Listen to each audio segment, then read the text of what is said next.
Levítico capítulo 10. A morte de Nadab e Abiú. Nadab e Abiú, filho de Arão, pegaram cada um o seu queimador de incenso, colocaram incenso dentro, puseram fogo e o apresentaram a Deus, o Senhor, como oferta. Contudo, não fizeram isso de acordo com as leis de Deus, e por isso ele não aceitou a oferta deles. De repente, partiu de diante do Senhor uma labareda que os aniquilou e pereceram ali mesmo, onde Deus estava. Disse então Moisés a Arão: Foi isso que o Senhor declarou, quando disse: Aqueles que se aproximam de mim devem honrar minha santidade, e diante de todo o povo demonstrou a minha glória. Arão, contudo, guardou silêncio, a retirada dos corpos queimados.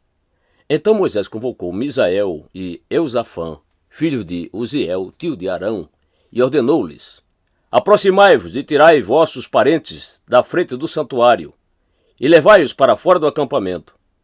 Eles aproximaram-se e os puxaram pelas túnicas para fora do acampamento, de acordo com as ordens de Moisés. Regras de luto para os sacerdotes. Disse Moisés a Arão e a seus filhos, Eleazar e Itamar: Não desgrenheis os vossos cabelos, e não rasguei as vossas vestes em sinal de luto, para que não morrais também, e a ira do Senhor se levante contra toda a comunidade. Contudo, vossos parentes e todo o povo de Israel poderão prantear por aqueles que o Senhor destruiu, por meio do fogo. Não deixeis a entrada da tenda do encontro, para que não morrais, visto que fostes ordenados com bálsamo sagrado da unção. E eles fizeram tudo conforme Moisés lhes ordenara.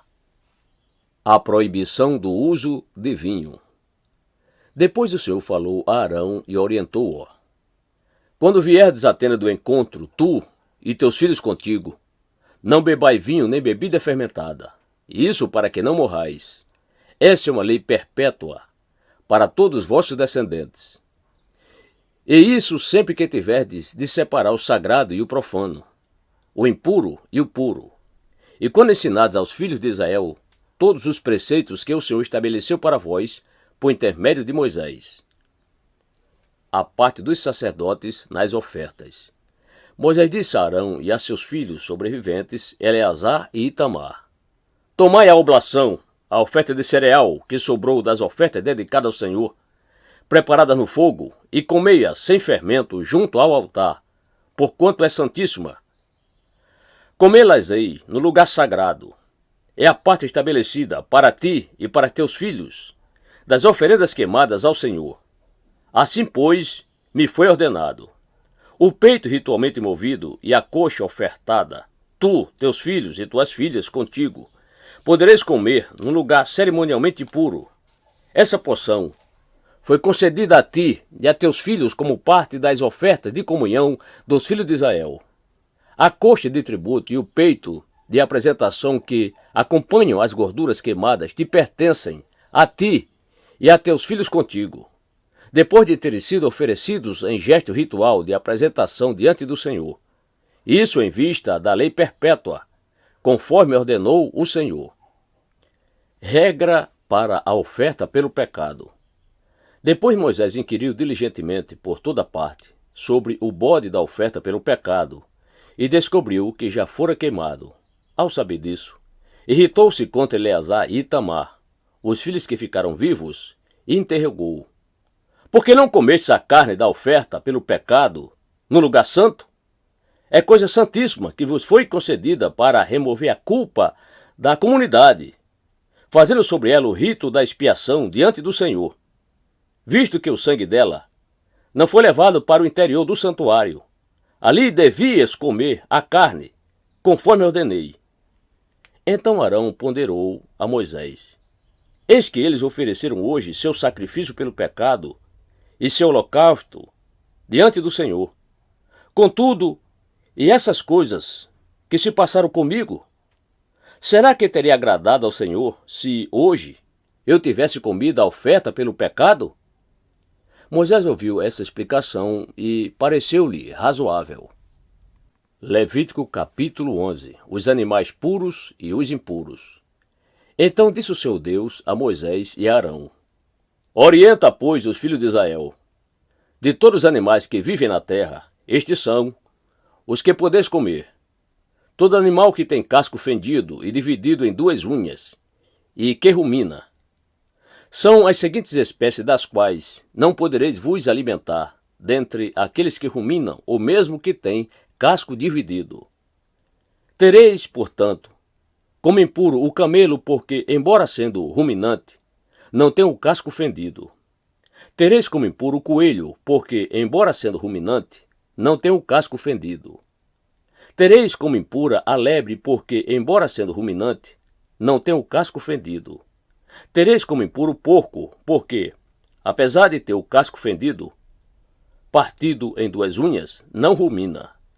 Não comereis da carne deles, nem tocareis seu cadáver, e vós os tereis como impuros. Os animais aquáticos.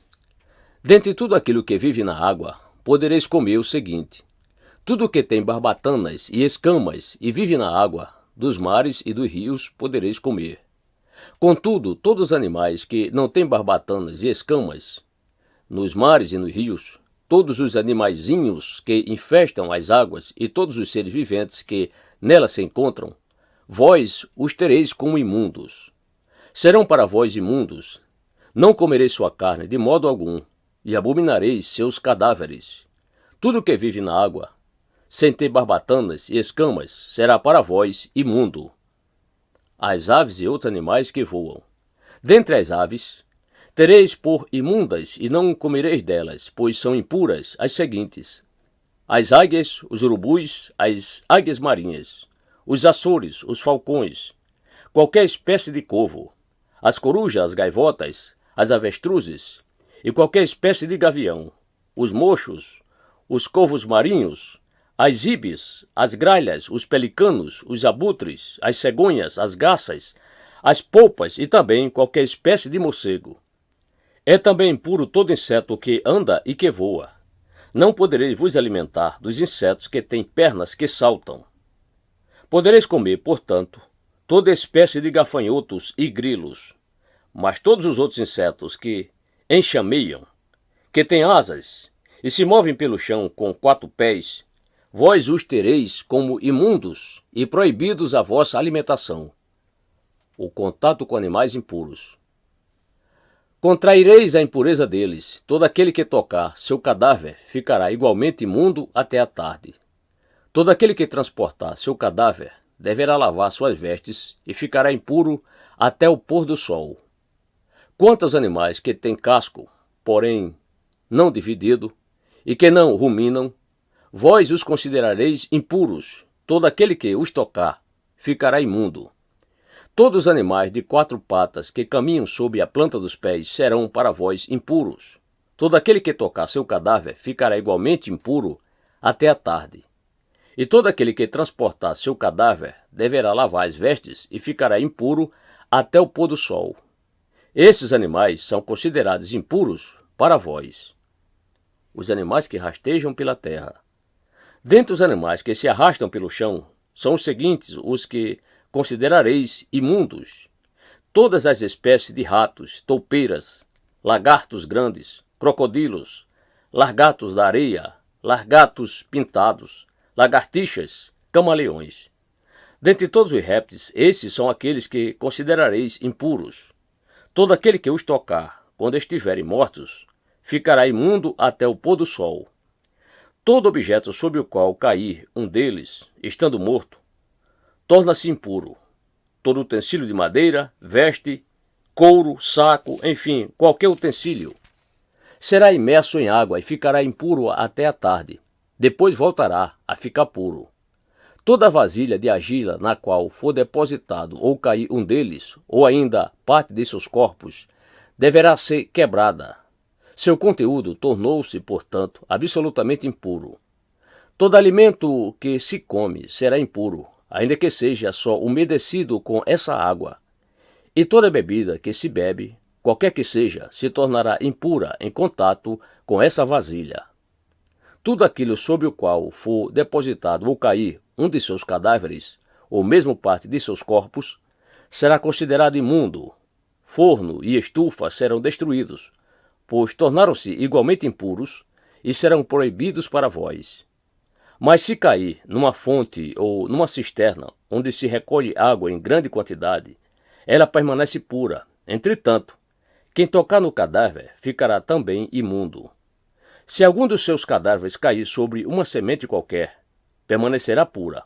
Porém, se o grão foi umedecido com água e um dos seus cadáveres cair sobre ele, vós os tereis por impuro. Se morrer um dos animais que vos servem de alimento, quem tocar seu cadáver ficará impuro até a tarde. Quem comer da sua carne deverá lavar suas vestes e ficará imundo até a tarde. Quem transportar seu cadáver deverá lavar suas vestes e ficará também impuro até a tarde. Buscar a santidade e a pureza. É, portanto, proibido comer qualquer animal que se arrasta pelo chão. Esses animais são impuros. Tudo que se arrasta sobre o ventre, quer caminhe sob as patas ou com o auxílio de muitos pés, enfim, todos os animais que se movem rente ao chão, vos são proibidos como alimentos, pois são imundos. Não vos tornei vós mesmos imundos com todas essas espécies de répteis que andam de rasto. Não vos contamineis em contato com eles, e não sejais contaminados a vos alimentardes deles. Porquanto eu sou Yahvé, o vosso Deus. Fostes santificados e vos tornastes santos, pois que eu sou santo. Não vos torneis, portanto, impuros com todos esses animais que rastejam sobre o pó da terra. Sou eu, Yahvé, que vos fiz subir da terra do Egito para ser o vosso Deus. Sereis, portanto, santos, porque eu sou santo. Conclusão. São essas as leis a respeito dos animais e das aves, de todos os animais que vivem na água e de todos os animais que se arrastam sobre o pó da terra. Fareis, portanto, a devida separação entre o que é impuro e o que é puro, entre os animais que são próprios para servir de alimento e os que são impróprios. Levítico capítulo 12. Purificação depois do parto. Falou o Senhor Moisés e orientou-o. Fala aos filhos de Israel, instrui-os. Quando uma mulher der à luz um menino, ficará impura durante 7 dias, como ocorre nos períodos da menstruação. Em seguida, por causa da perda de sangue, ela ficará impura por mais 33 dias. Ao longo desse tempo, ela não poderá tocar em nada sagrado, nem poderá comparecer à tenda do encontro, até que se cumpra o tempo da sua purificação. Se der à luz uma menina, ficará impura durante 2 semanas, como durante a menstruação, e ficará mais 66 dias purificando-se do seu sangue. Quando tiver cumprido o período da sua purificação, quer seja pelo nascimento de um menino ou de uma menina, levará o sacerdote à entrada da tenda do encontro um cordeiro de 1 ano para holocausto e um pombinho ou uma rolinha em sacrifício pelo pecado. O sacerdote os oferecerá diante do Senhor, realizará por ela o ritual da propiciação e ela retornará purificada. Todavia, se as suas posses não lhe permitirem oferecer um cordeiro, a mulher levará ao sacerdote 2 rolinhas ou 2 pombinhos. Uma das aves será dedicada como holocausto e a outra para a oferta pelo pecado. Assim o sacerdote fará expiação pela mulher e será limpa.